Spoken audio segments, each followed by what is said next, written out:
Junior ডাক্তারদের ধর্ণা মঞ্চে আচমকা পৌঁছলেন মুখ্যমন্ত্রী।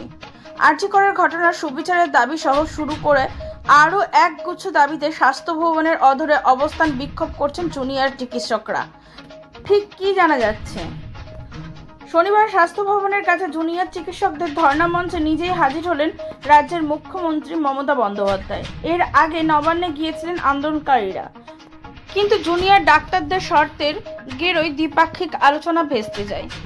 তার দুদিনের মাথায় ধর্ণা মঞ্চে মমতা বন্দ্যোপাধ্যায়। জুনিয়র চিকিৎসকরা কর্মবিরতির পথে হাঁটায় রাজ্যের স্বাস্থ্য পরিষেবার ব্যবস্থা ব্যাপক প্রভাব পড়ে বলে দাবি রাজ্যের।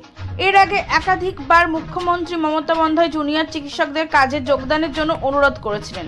এবার তিনি নিজেই হাজির হলেন ধর্ণা মঞ্চে।